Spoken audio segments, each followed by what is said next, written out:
You know, one of the things I truly miss with the changing of the vanguard of film, television, and anime is the presence of the hero car. What's a hero car? Well, do you know the DeLorean?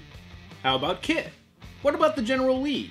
Congratulations, you know what a hero car is. It is the car of the movie, show, comic, video game, what have you, and its value has been depreciated these last few decades. Sure, we have plenty of Fast and Furious movies, but those center not on a single car, but multiple. Dom may be hell on wheels, but he isn't very particular about what set of wheels he happens to be hell on. Yeah, cars, bikes, boards, you name it. I like anything fast enough to do something stupid in. Wrong franchise, but you get the point. But a hero car is not something one just replaces or does away with. It's part of the main character's being. Hell, it has a right to call itself a hero just like the main character in some cases. The point is, there's a reason why the saddest death in Fury Road is the Falcon. Don't worry, I'm not gonna show it. I'm no monster. These mythical machines do more than just transport our heroes from one point to another. They become part of the show itself. Ask yourself, what would Cowboy Bebop be without the Bebop? Lest we forget the important contributions made by our automotive allies, I am counting down my top 10 hero vehicles in anime. But there's gonna be some ground rules. First and foremost, when I say vehicle, I don't mean just cars. They could be planes, ships, boats, it doesn't matter. All that matters is that its main purpose must be transportation. So while Gundam pilots might be able to go from place to place in their mobile suits, they weren't built to be transportation, hence, no mechs. Sorry, Coop, no double dipping for you. Secondly, these vehicles must have appeared in an anime. They don't necessarily have to come from an anime, but they have to have some connection too. Lastly, they have to be the vehicle of the protagonist. Else, how can it be called a hero car? Time to bust out the old elbow grease in our work jeans. It's time for the top 10 hero vehicles in anime. Number 10. Priscilla Asagiri's motorcycle from Bubblegum Crisis. While we might be stretching the definition of a protagonist with Pris, it ain't no stretch to call her motorcycle boss. And really, considering Pris's personality as a nightclub rock star and boomer ass-kicker extraordinaire, what other vehicle could she choose? A moped? Her motorcycle is the quintessential hero vehicle, an extension of the character's archetype as well as personality. Just looking at her on top of the motorcycle tells you immediately what kind of character she is. But what really slam dunks the Chopper's place on the list is in the 4th episode, when Pris chases after a souped-up Lamborghini but fails and biffs it hard, destroying her bike in the process. But from its ashes comes the goddamned Highway Star!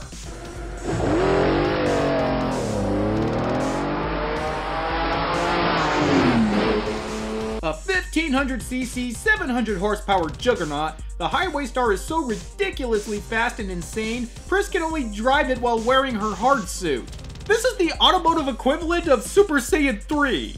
And if all that speed and ferocity weren't enough, it also has rocket boosters, because ludicrous speed is for the carpool lane. Sure, the motorcycle wound up getting destroyed again, but goddammit, that's how a hero vehicle should go out. A hero dies on his feet. Wheels, as it were.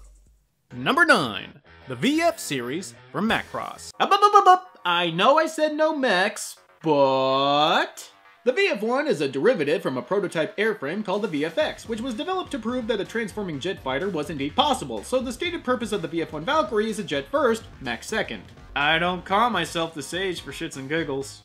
Pedantry aside, the Valkyrie is what would happen if 5-year-olds with crayons were in charge of R&D at Lockheed Martin. It combines everything that speaks to the inner child in all of us, save for a water slide in a treehouse. And the fact that it was built to be a jet first means that we can have actual dogfights in space!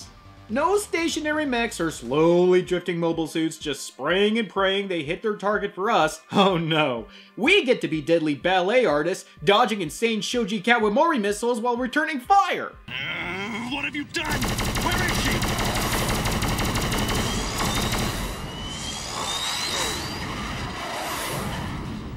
In a seminal anime like Macross, it takes a lot to stand out from the shadow of its namesake. A 1.2 kilometer long transforming aircraft, but being able to literally dance around exploding missiles will definitely get you noticed. Damn that other machine!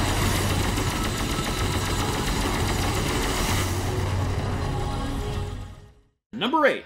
Sweet JP's TransAm 20,000 WR from Redline. Taking the notion of the Theseus paradox to its most insane degree, Sweet JP might have started off with a TransAm, but after so many ridiculous modifications, it's a TransAm in name only. Kinda like the Pontiac GTO. But whether or not he had an actual TransAm doesn't matter, considering how crazy the car is now. It has to be able to compete with the cavalcade of ungodly cars? And since the titular Redline is a no-holds-barred and anything-goes race, these blistering machines come equipped with grappling hooks, missiles, and transforming fembot capabilities. You want an edge in this race? Then you gots to rig some weapons on your machine. Anything goes at Redline, you know. Besides, it wouldn't take much to get you This ain't a war, man. It's a race. I don't want any of that crap bolted to my machine. So what does JP have? Pure fucking speed.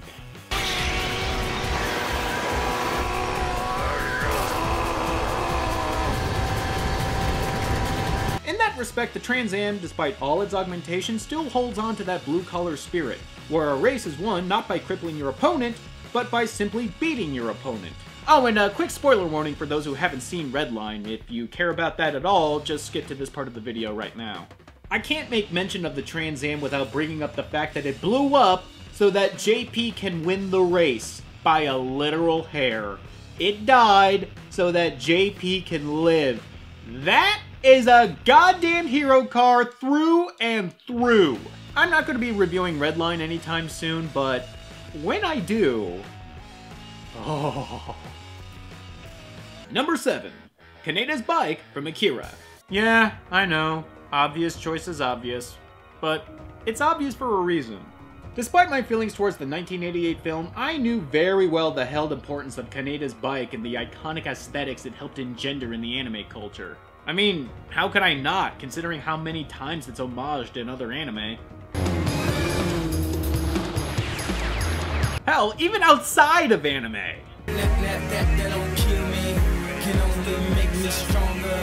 To sum it all up as perfectly as I can, Kaneda's bike isn't the fastest, nor is it the most useful in combat, but it does have something intangible that drags the gaze out of anyone that happens to look at it. Long, low, and mean, it's like if Kawasaki decided to make a Harley Davidson, and yet it strangely works. Of course, it benefits from the film's smooth animation, but if the tool's in the belt, use it. It's arguably the most iconic motorcycle in animation. Hell, possibly even film. But, at the end of the day, it's just a motorcycle. Number 6. The XGP 15A-2 from Outlaw Star. When you're a spacebound scoundrel, you're gonna need a set of wings to get you in and out of trouble, and the XGP, christened the Outlaw Star, is one such ship.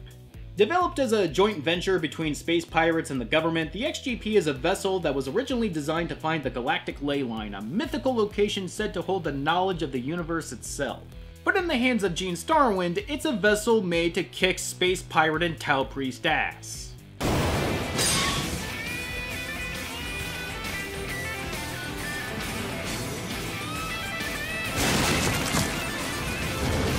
Take the maneuverability of the Valkyrie, add the ability to grapple and shoot your own volley of crazy missiles, as well as a sardonic onboard AI in Gilliam 2, and you have the best damn battleship of the quadrant.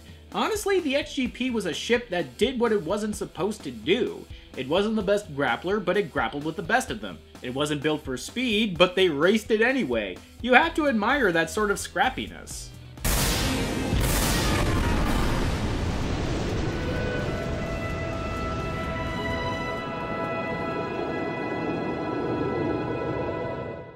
Before we hit the commercial break, let's take a quick look at the vehicles that for one reason or another just missed the grade.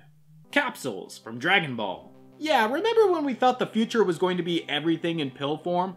Well, Dragon Ball took that notion further than anyone else.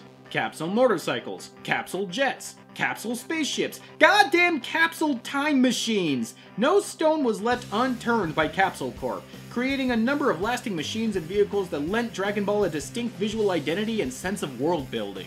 Unfortunately, their design nature was disposability, which runs completely parallel to the notion of a hero vehicle. Plus, when you can teleport anywhere in the universe at a moment's notice, do you really need a car?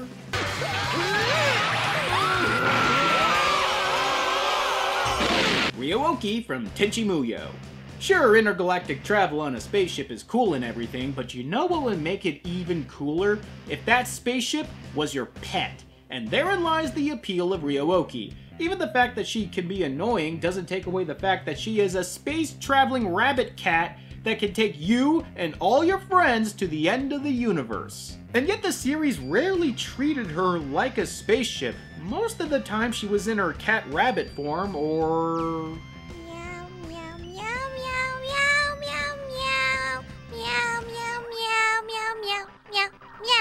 she was that. The conceit of Ryoohki is fantastic, but sadly, there just wasn't enough of her actually being a spaceship to qualify for the list.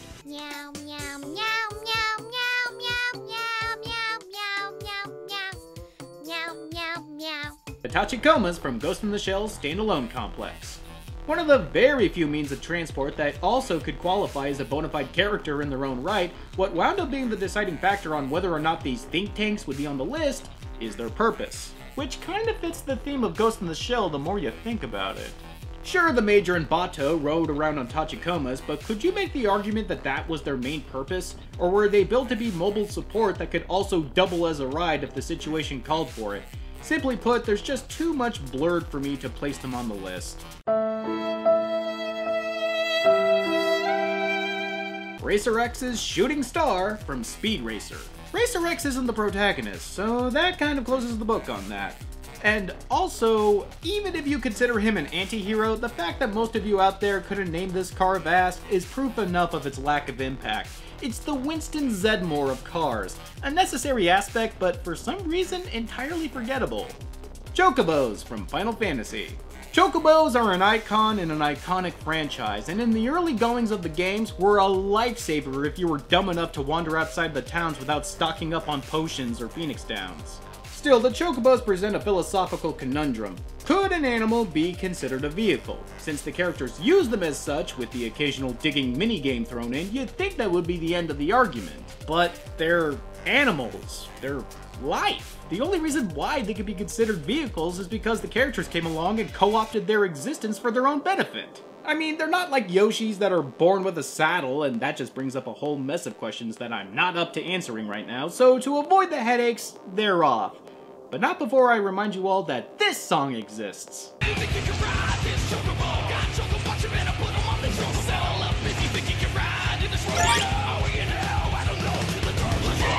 Ha ha! 13 was a mistake. Kentaro Oe's Mikazuki 5 bicycle from Golden Boy.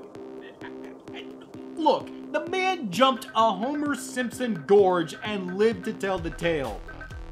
After he did this.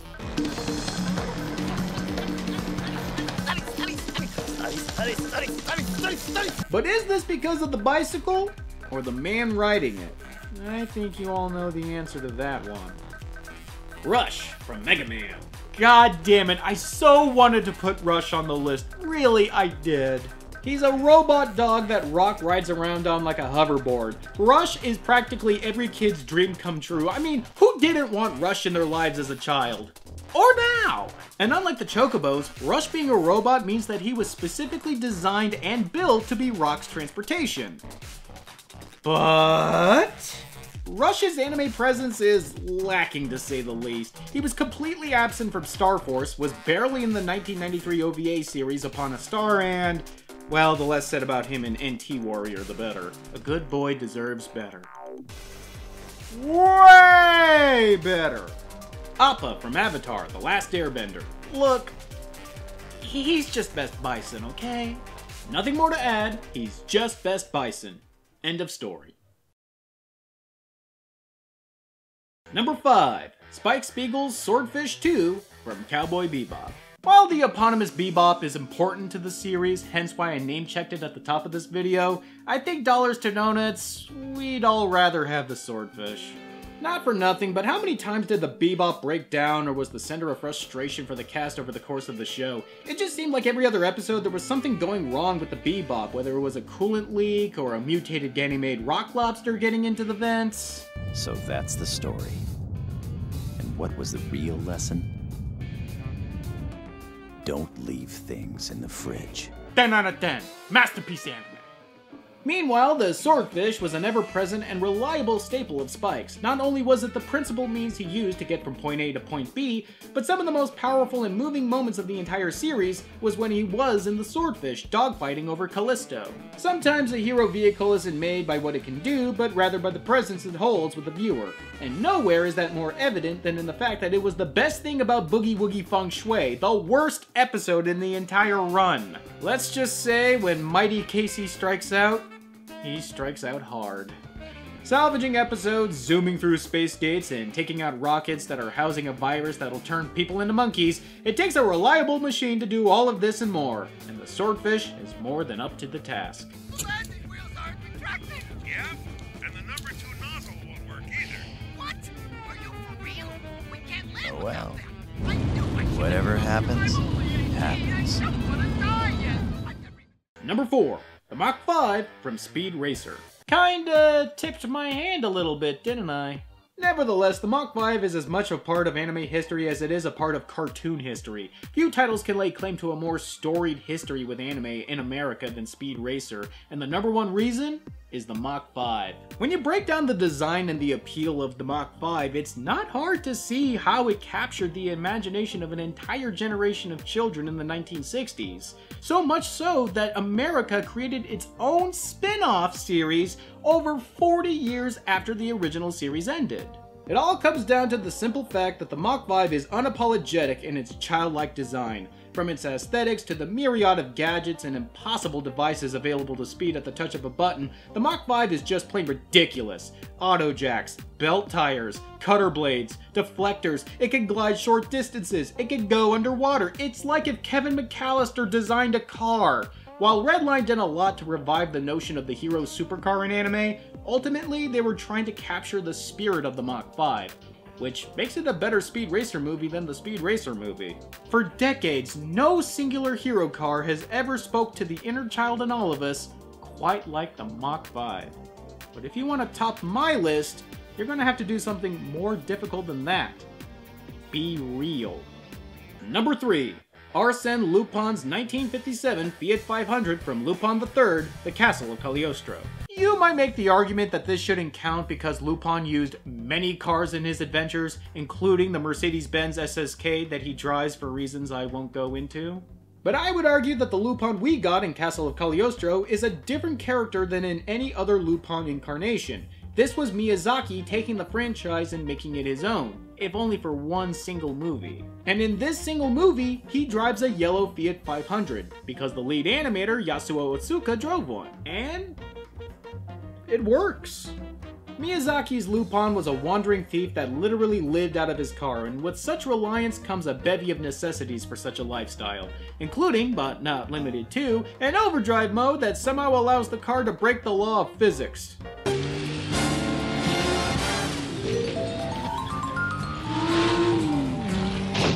Once again, fuck it, it's Lupin. And just like with every good hero vehicle, the Fiat speaks not only of itself, but also of Lupin as he drives it. His more light-hearted, goofy turn in the movie is perfectly reflected in the 500's general clown car appearance and demeanor. There's absolutely no hate in a man who drives a 500. Classic car, classic character, classic movie. It's the perfect equation for a hero vehicle in any medium. Number 2. Rally Vincent's 1967 Shelby GT 500 from Gunsmith Cats. It's the classic muscle car to end all classic muscle cars, and in the hands of Rally Vincent, the proof is immediately obvious. That was dirty pool. Now I'm pissed. Having already launched 1,000 imitators, the Ford Mustang finally found its legend in Carroll Shelby, who lent his name in modifications to create the first Shelby Mustang in 1965. But it was 67 that saw the first GT 500, and an American icon was born. Of course, with such a storied history, anyone and everyone can become a Hollywood icon just by sitting in the driver's seat of a GT500. Goddamn Nicolas Cage looked cool driving a GT500. No, don't do this. Don't start with me. Start, come on. And yet, for the purposes of this list, that kind of works against it. Make no mistake, Rally Vincent is as memorable and lovable a character as you can find in anime, and that she drives a 67-500 is a perfect fit for her. But at the end of the day, if there was no Gunsmith Cats, or she drove a 68 Camaro, the legacy of the GT500 is secure. I guess that's what happens when Steve McQueen drives you. Really, there can only be one choice for the top spot. And I have a feeling you all know what it is. Number 1. Takumi Fujiwara's 1983 Toyota Sprinter Trueno GT Apex AE86 from Initial D. It's a Toyota Corolla. I know I just called it that word salad a second ago, but design-wise, it's a Toyota Corolla. That car you've been nutting over since you first laid eyes on Initial D is a compact whose only real party piece is that it's rear-wheel drive. True, this is a variant Corolla with a legacy that continues today in the Toyota GT86, and the Subaru BRZ and the Scion FRS, but no matter how you try to parse it, it's a Corolla. And that's the point of it all. It is just a Corolla. But Initial D made it more than that. Takumi overcame the limitations of his AE86 and in doing so truly made his car his own. He put his heart and soul into it, and because it was so important to him, it became important to us. And that is a beautiful thing. The promise of the AE86 is the promise of being the hero of the movie of your life every time you get behind the wheel of your car, even if it's just to go around the corner to bullshit with your friends at their house. You may never drive a GT500, or a DeLorean, or a Firebird, or a white 1970 Dodge Challenger one day. But that doesn't matter, because you can make your own hero car out of anything, even a middle-of-the-road coupe. Well, that was episode number 199, and you know what that means. Next time here on Anime Abandoned, it will be episode number 200. Mazel tov, my less pudgy compatriot. Victory is at hand! Now what will it be on?